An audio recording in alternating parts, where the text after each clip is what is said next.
I'm Leonora and I'm the Communications Manager at the Association of Medical Research Charities. And I have with me Glen Saffery, Coordinator at Bowel Research UK, and Samuel Adegbola, Surgical Trainee at St Mark's Hospital. So welcome to both of you. Thank you so much for taking the time to speak to us. So it would be great to just first to get to know what you both do and what your roles involve. I work for Bowel Research UK. I've been there for just over 7 years now. Previously, we were called Bowel Disease Research Foundation, and we just merged with a fellow charity to form Bowel Research UK last year. So that's very exciting.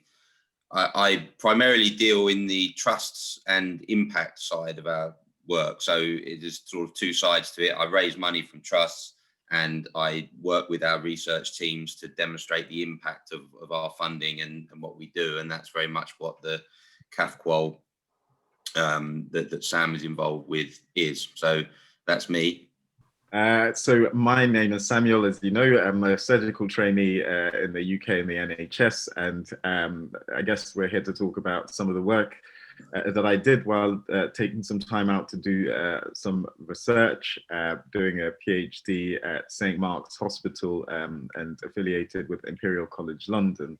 And very grateful to Glen. I've known him for a little while now, having sponsored the work that we're going to talk about while they were called BDRF before they turned into Bowel Research. So one of the veterans, I guess, given that I know them before they rebranded. So yeah, looking forward to sharing with you some of the work that has come to fruition and for which we're very grateful for the support of the patients that contributed and indeed the charity that supported us, so Glen and Co. So yeah, looking forward to this. Thanks. So I'm aware that you guys do support research into Crohn's. I was wondering if you could tell us a bit about the condition and how it impacts people's lives. Yeah, I'll go first. I mean, Sam is far more of an expert than I am in the medical side, but Crohn's is a really debilitating, can be a devastating condition. It generally strikes people in sort of adolescence, early adulthood. It's lifelong, it's incurable at the moment, and it has some sort of very harsh side effects, and one of which is fistula, which is what the CAFQual study was targeting. And at the moment, again, the treatment for that is largely a process of elimination. Sometimes doesn't work for patients, so it can go on for years.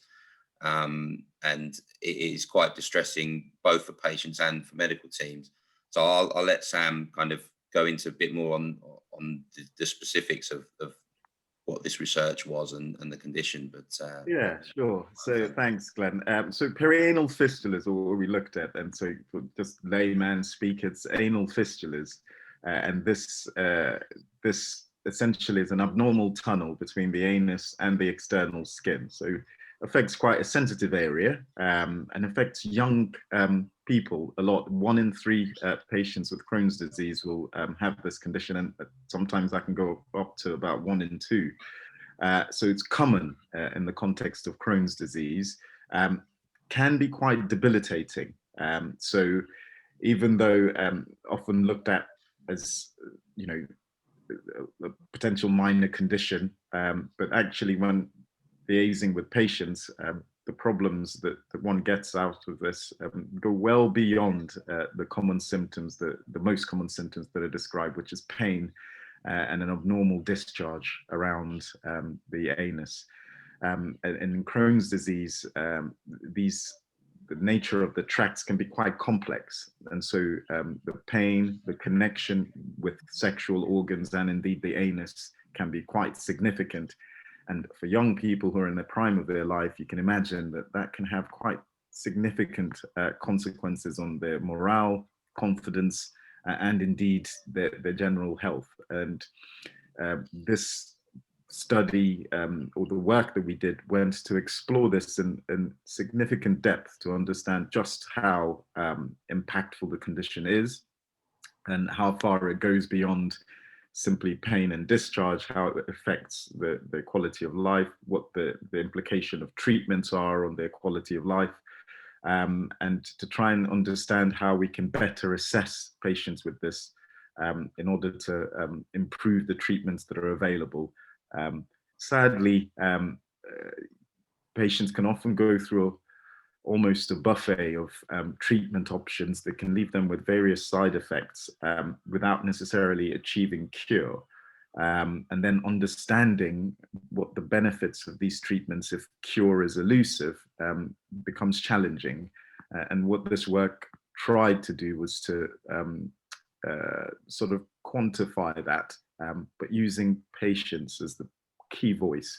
Because too often us physicians, surgeons in particular, can be targeting objective markers that don't necessarily mean so much to patients in terms of how they go about their day-to-day and how they function.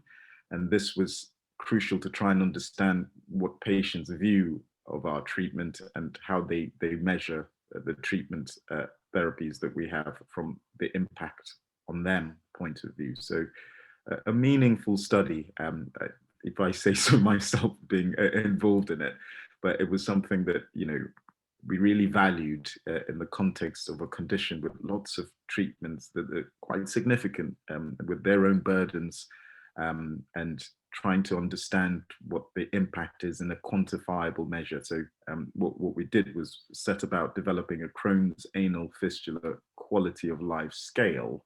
And as opposed to something that it was primarily physician-led, this was very patient-led, and I'm sure that I'll get some time to tell you just what I mean by that, and how it offers patients a real voice for their condition, and within the context of treatment. So Sam, you mentioned involving patients in developing this quality of life scale. Could you tell us a bit about that, how you involved them and at what stages? So this is something I get really happy about discussing, because I don't think one could overstate the level of involvement of patients in this, and that's something we're incredibly proud of as a group that set about delivering this project. So first of all, we went about doing an exercise called a core outcome set, which I wouldn't go into too much detail for the sake of time, which essentially assesses what's important to patients and clinicians and all the crucial stakeholders in a condition. And one of the things that came up from that was that there was currently no global patient-centered scale of the impact of the condition on them. So that highlighted the need for this study. And then we went about setting up a group to address this need. So, and involved a patient public involvement, PPI is the buzzword for that, or buzz terminology as it were for that, to involve patients in the steering group. So very much involved in how we set about delivering the project itself, or undertaking it.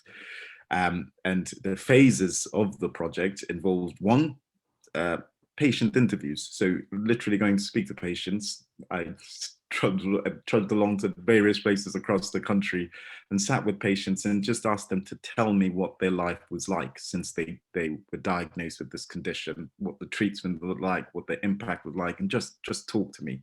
And the data we had was really quite, for me, truly educational, because the first thing that comes to mind when you think about this fistula is pain and discharge. You don't really think there's much more, but the depth and breadth of the impact on the patient was certainly something that we got from the first phase of experience interviews.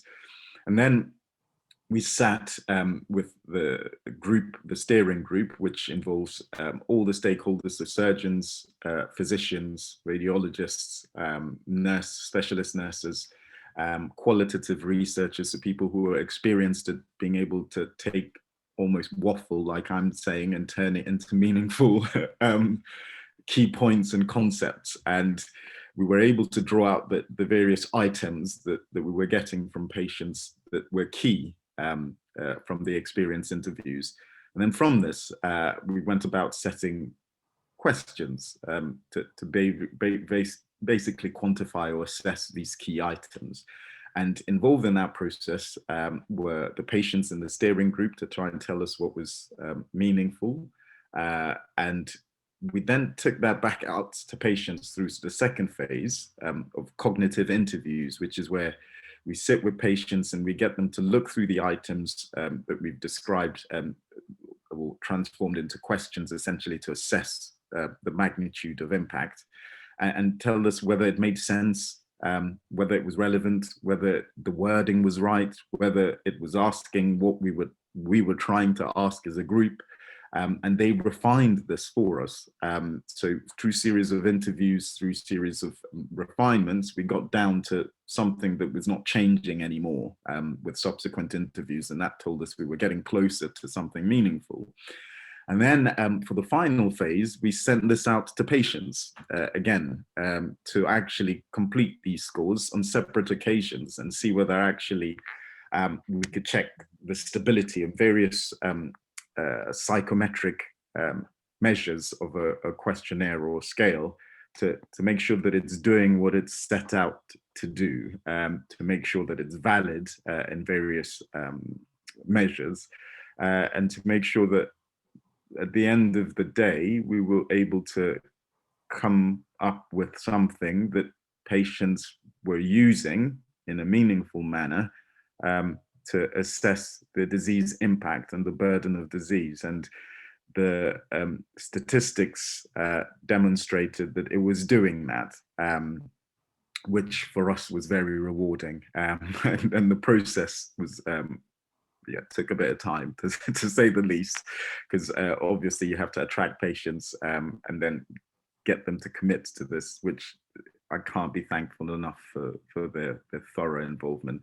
And so another aspect of this study that we were grateful for was the ability to publish the first aspect, the experience interviews, which just describes the burden of the condition and very much using patient excerpts, their voices, describing what the condition was doing to them. So from a patient point of view, I mean, I had patients send me emails just expressing their gratitude as they felt that they had a voice and they, doctors were now trying to understand things from their point of view. And that's incredibly rewarding for a doctor, because that's what we're here for, really. At the end of the day, it's not the accolades, it's to do something that's meaningful to the people you're trying to do it to. Certainly for me, and I have no doubt the group that I worked with, that was the key joy from this. Just to add to what Sam's saying there as well, from our point of view as a charity and as a research funder, and I think the reason we were so keen to share this with AMRC is because as members of AMRC, we all want the same thing in this respect, which is we want to spot these needs. And as Sam touched on, this was an urgent need that hadn't been addressed. And then by listening to the people that are affected by this condition, we were able to address that with something new. And that's sort of really what we're about, and I think what we all aim to do as members, and we're very proud of it. So that's why I was so keen to share it with you. That's fantastic, and your passion really comes across, Sam. It's just brilliant to hear you guys talking about it. And also, we really try to encourage across our member charities patient involvement right from the beginning all the way until the end result. And I guess I wanted to know, in terms of what's next for this scale, and what are your next plans for this? So the first sort of great news was that the Gut BMJ journal took it up. So that's always fantastic when you do any degree of research, because the impact determines just the scale as to which society perhaps reacts to it. So the fact that it was published in that journal, with the highest impact gastroenterology journal, for us was very humbling, and again very, very rewarding, because it meant that not just were we pleased with the core concept of what we'd done, it was recognized, and that would allow impact and translation into potential clinical practice. And when I say clinical practice, I mean really its use in interventional studies. So when new interventions are being used or trialed in these patients to try and cure this condition, or at least try and ameliorate this condition, you now have a patient voice or patient tool that can actually assess what the intervention has done from the impact on their quality of life point of view. And this is crucial, particularly when cure is not always attained with the intervention. It's then very difficult for the patient to know how meaningful the intervention was if you haven't cured their condition. And what this allowed is its use in interventional studies. And already we've been contacted by several companies, and across the world, it's been quite humbling an experience, actually, that just today I've received emails from people in Spain, America, Japan, and so really across the board, several countries in Europe want to translate it to their language, potentially to cross-culturally validate it, because different different cultures might have different impacts. So understanding how one translates the impact across cultures is important. So there's potential for downstream work, and then also interest from companies who are trialing new therapies, so stem cells and things like that, which are real cutting-edge new therapies, are now interested in adopting this as one of their outcome measures to assess just how meaningful it is to patients. So from a researcher point of view, yeah, you don't get much happier than that when there's widespread interest and crucially the desire to use it for exactly what we wanted it to be used for, which is as these new interventions have been trialed, is there an option for using a meaningful outcome measure that takes the patient very much into consideration. So what's next is its use in these studies, and hopefully as new interventions come out, the use of this outcome measure as a potential of gauging the success or not of the intervention. The other potential utilization is in a clinic setting.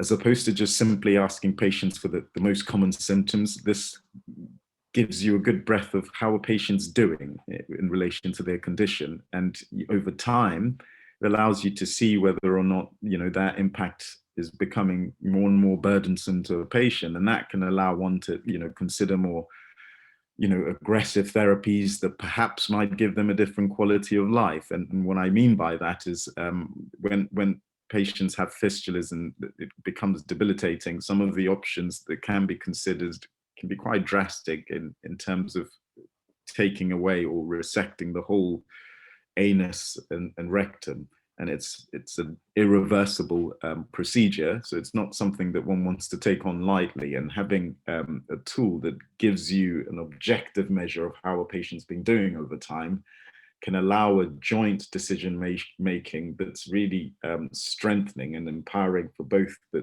patient and the clinician, that actually we have come to a point objectively where your quality of life really warrants something else being done to try and ameliorate that, regardless of how drastic. Another thing, just to add there to what Sam says, is the scale takes into account, and as Sam says, the application in a clinical setting.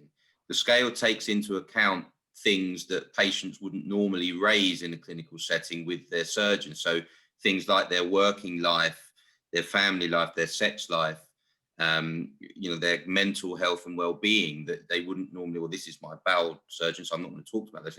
It opens up that space for them to enable that better rounded care. So it's a very powerful tool in that respect as well, and quite innovative.